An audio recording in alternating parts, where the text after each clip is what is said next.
notre mission est vraiment ancrée dans la promotion et la défense des droits humains. Nous avons des chercheurs qui sont basés à Londres principalement, et nous allons mener des enquêtes sur le terrain pour aller rencontrer les victimes, savoir ce qui s'est passé, obtenir leurs témoignages, également leurs avocats quand ils en ont, et à partir de cela, donc, nous allons établir des rapports de recherche que nous allons communiquer aux autorités du pays concerné, mais aussi aux autres, hein.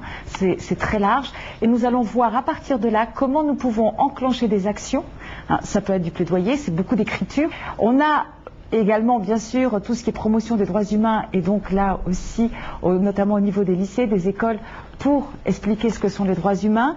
Et on a un autre volet qui sont les actions urgentes. Les actions urgentes, ce sont des actions qui sont émises quand on sait que, par exemple, quelqu'un vient d'être emprisonné, quelqu'un qui est condamné à mort va être exécuté, quelqu'un qui est menacé d'enlèvement ou qui a disparu. Nous, on aide les prisonniers d'opinion. Vous savez, il y a différents niveaux au niveau des menaces qui pèsent sur eux. Ça va depuis le simple harcèlement. Quand on parle de harcèlement, c'est par exemple, ils vont recevoir des menaces par téléphone. Il y a des gens dans la rue qui vont essayer de les intimider. On va venir dans leur bureau, voler leur matériel.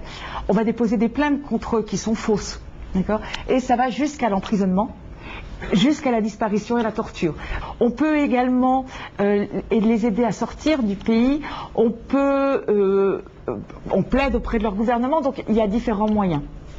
À ce moment-là, on émet ce qu'on appelle une action urgente. C'est un document très court, généralement une page recto verso. Et là, on mobilise tous nos militants dans le monde pour qu'ils écrivent très très vite, pour que cette personne puisse sortir très vite. Parce qu'on sait très bien que plus vite on agit dans ces cas-là, et plus on va être efficace. Quand je suis en France, j'ai eu de l'occasion la première fois, je rencontrais Amnesty International. Et puis je me suis dit, il faut faire avec eux. Effectivement, sur la Chine, nous avons énormément de préoccupations et nous les avons mises en avant, notamment au moment des Jeux Olympiques, parce que c'était pour nous l'occasion d'avoir des reprises au niveau des médias et d'informer l'ensemble du public de ce qui se passait en Chine. Les plus grandes victoires sont parfois des toutes petites victoires.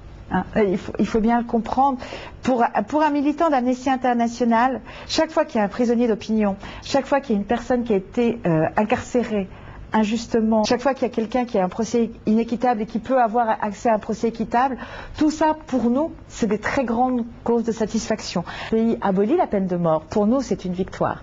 Quand on nous annonce la fermeture de Guantanamo, c'est une victoire. Nous en avons certaines qui sembleraient petites, d'autres plus grandes, mais on en a beaucoup.